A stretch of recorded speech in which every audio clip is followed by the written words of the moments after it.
এবার তুমি নিজের চোখেই তো দেখতে পেলে, এবার তুমি আমাকে বিশ্বাস করছো তো? নিজের চোখেও দেখে নিয়েছি, আর একটা উপায়ও ভেবে নিয়েছি। একটা উপায় আয়ান, এমন একটা উপায় আয়ান, যাতে আমাদের সমস্ত সমস্যার সমাধান হয়ে যাবে।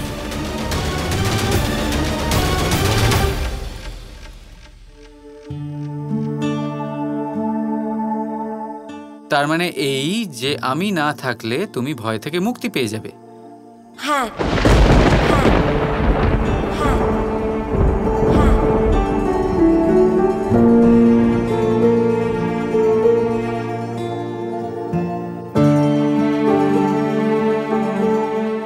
প্রেমের দেবী রাধা ভয় আর অজানার অন্ধকারে কেমন হারিয়ে গেছে।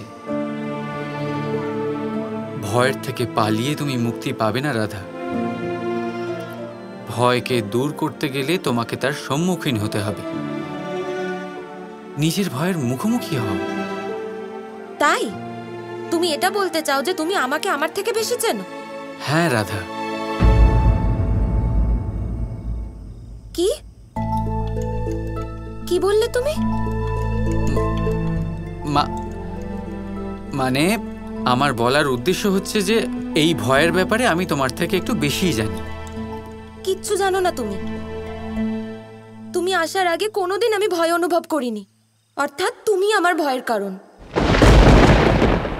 নাকি বলবো তুমি আমার ভয়।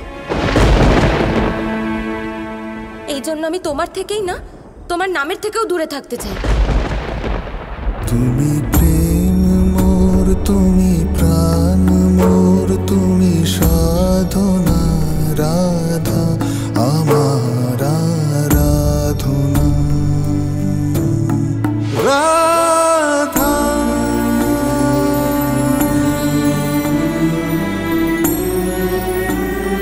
ঠিক আছে, যাও আমার নাম থেকে আর আমার থেকে দূরে রাধা।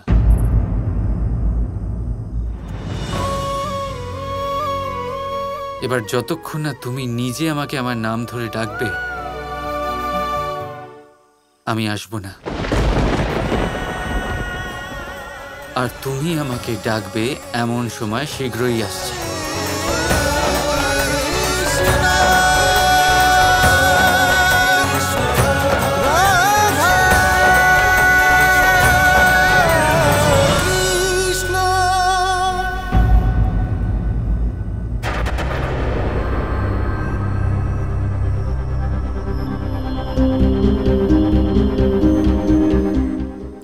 কোন সময়ের কথা বলছিল?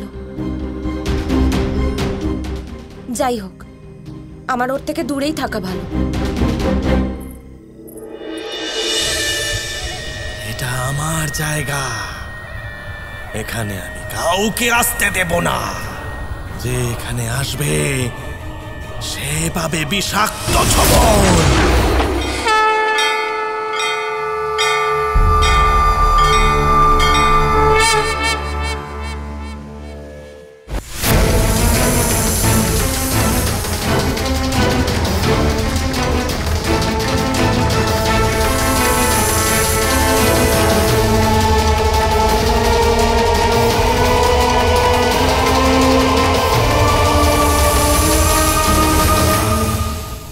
যে বারবার সতর্কতা শুনেও না শোনার ভান করে তার প্রাণ হরণ করাই শ্রেষ্ঠ কালী।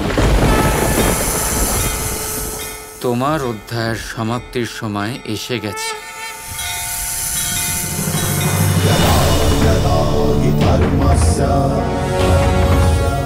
গ্লানির্ভবতি ভারত অভ্যুত্থানমধর্মস্য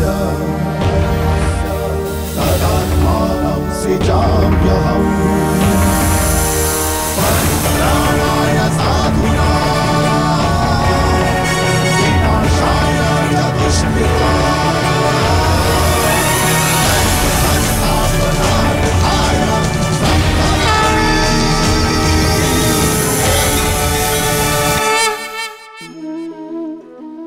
যখন মা ক্ষীর তৈরি করেন তখন সেটা খেতে আমাদের খুব ভালো লাগে, তাই তো? কিন্তু মা কিভাবে ক্ষীর তৈরি করেন?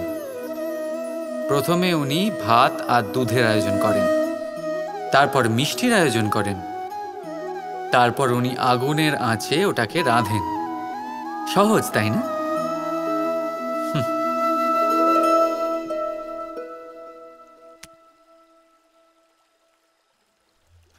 অতটাও সহজ নয়।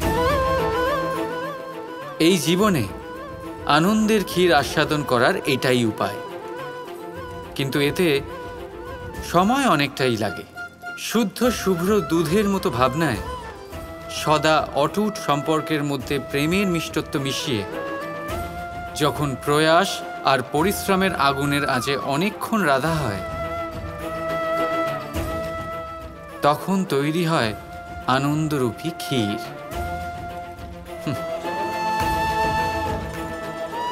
তাই মনে রাখবেন, ভাবনার বিশুদ্ধতা, প্রেমের মিষ্টত্ব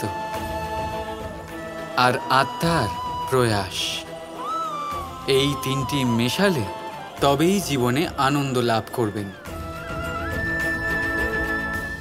রাধা রাধা।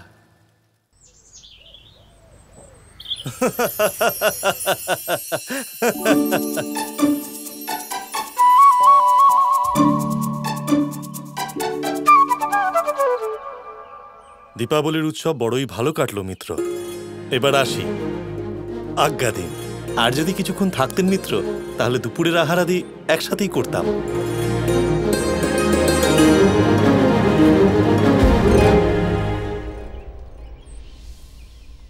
নন্দ কাকা যখন এত করে অনুরোধ করছেনই, তখন থেকেই যান না কাকা। সমস্ত বালকেরা একটু আনন্দ উপভোগ করুক।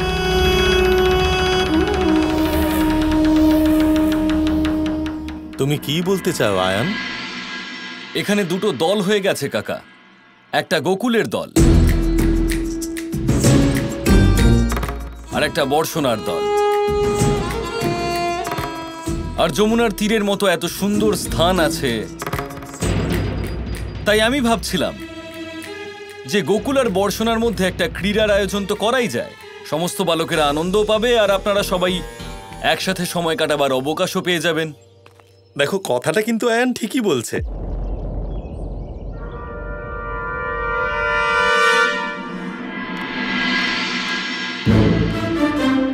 তোমার শরীর সুস্থ আছে তো আয়ান? আমি সম্পূর্ণভাবে সুস্থ আছি বলরাম। আমি মানসিক সুস্থতার কথা বলছি জটিলা কাকি। এবার দেখুন, কখনো বলে যমুনার তীরে বিশাল আকারের সর্প আছে, আর এখন সেই যমুনার তীরেই ক্রীড়ার আয়োজন করতে চাইছে। মস্তিষ্কে আঘাত পেয়েছে মনে হয়।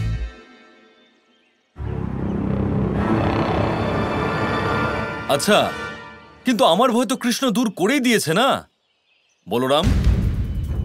সে তো প্রমাণ করে দিয়েছে যে ওখানে যমুনার তীরে কোনো সাপই নেই। হ্যাঁ কি কৃষ্ণ, তাই না? তাহলে আপত্তি কোথায়? যদি তুমি পরাজিত হওয়ার ভয় পিছুপা হতে চাও তবে ঠিক আছে, কোনো ব্যাপার নয় বলরাম। ঠিক আছে।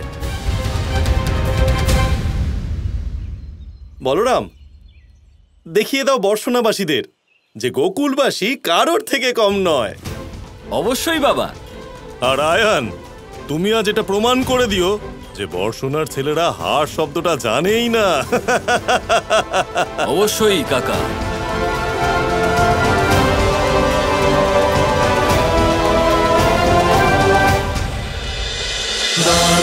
Krishna Krishna Krishna Krishna